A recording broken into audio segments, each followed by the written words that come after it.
He came to take the gun away, and it was on he and his sergeant detective. They were staking out the wrong house. It was across the street, and I'm playing around with the car, standing next to the gun in the trunk. They come over and ask me about, excuse me, sir, do you know who lives in this house across the street here? Well, that house was 609 Harriet.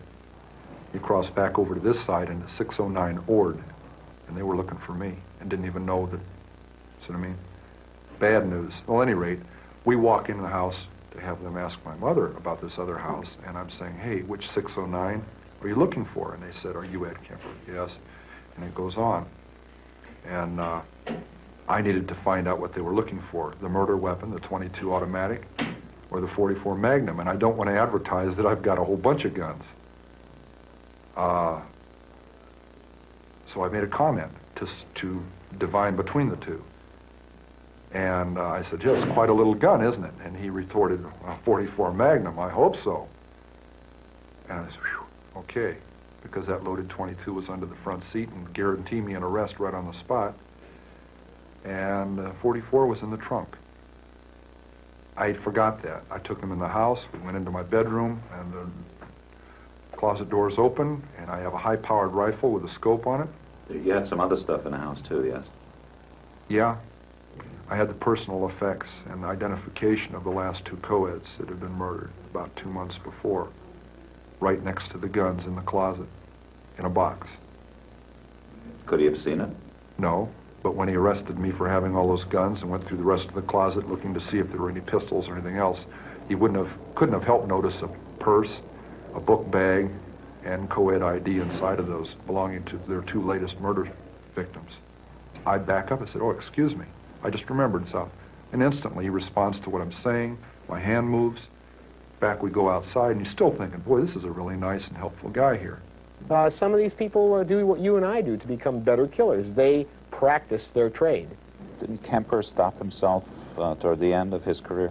Kemper says he did. He says he could have gone on. He said he had fantasies of killing dozens more people, of leaving a trail of bodies across the country, and at one point he just got on the telephone and turned himself in. He said it was time for the killing to stop. In his case, he said publicly that it was his mother that he was killing all along, and when he killed his mother, that was the end. It's a very deep psychological observation from himself. It may be very accurate. It was springtime. It was April. And for 2 months I hadn't killed. And I said, it's not going to happen to any more girls. It's got to stay between me and my mother, and it's got to, I can't get away from her. We're still fighting. She's still belittling me. I'm like a puppet on a string, and I entertain her. She knows all my buttons, and I dance like a puppet with that pain. And it had even gotten physical, to where I had physically grabbed her and thrown her onto her bed, trying to emphasize a point that I was threatening to kill her. So here I pick up these two young ladies in Berkeley on Ashby Avenue. One has flowers in her hand, petite little dolls. They're in granny dresses, and they're hitchhiking, a couple of real experts. I want to see how together I am, if I can resist this temptation. You going to Walnut Creek? Great.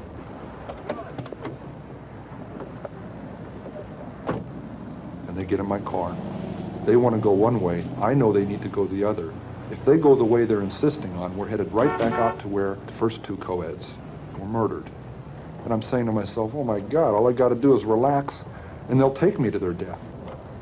I've got the gun in the car, the same one I've been doing it with. I insisted.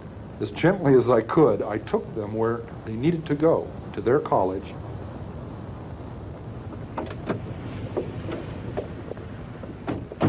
Thanks a lot. That was 1 week before I murdered my mother. I said, she's got to die, and I've got to die, or girls like that are going to die. And that's when I decided I'm going to murder my mother. I knew a week before she died, I was going to kill her. And she went out to a party, she got soused, she came home, went to sleep. I was woken up by that, came out. I walked up to her bed. She's laying there reading a paperback, as many thousands of nights before. And she said, oh, I suppose you're going to want to sit up all night and talk now. Shit.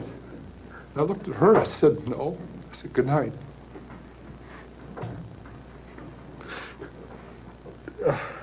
And I knew I was going to kill her, you know?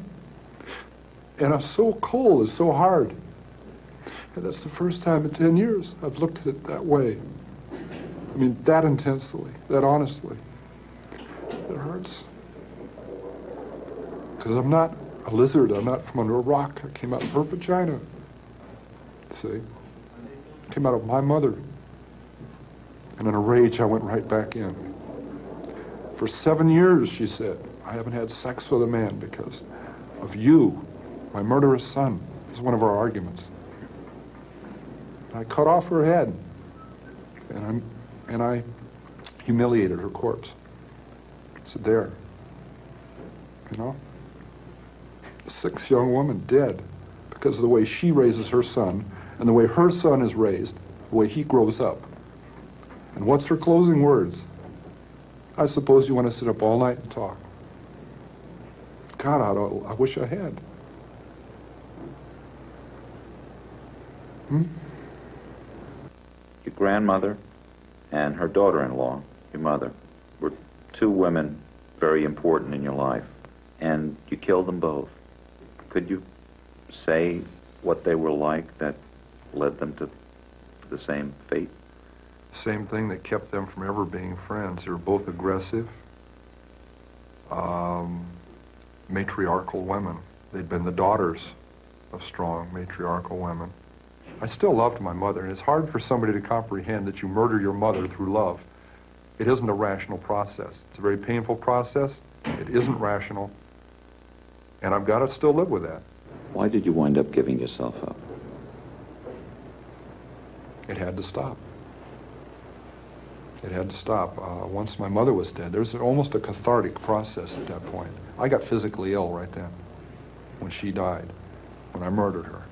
And once she was dead, there was no way I could back out. I had backed down from giving up 1,000 times. You know, I used to get drunk and go sit out in front of the sheriff's department in a parking lot across the street on one of those little concrete parking berms, and I just sit there and say, no, I still can't. The clanging doors, I could still hear them. No, because it'll never open again. You know, so I rationalized that to give up would be insane. To give up would be crazy. I'd be giving away my freedom, and I don't need to. But I look back on that and wish I had earlier, when I was saying those things to myself. The people who were later dead wouldn't be. The regret that came later would have not had to be. Those people, not things, those people would still be with their families, with their loved ones. They would have their own families if I had had the courage to make that decision instead of painting myself into the corner. Where might you be if you'd never given in to the impulse to murder? Where might I be? If my parole had been successful, I believe I'd be married, I'd have children, I'd be heading toward my first grandchildren.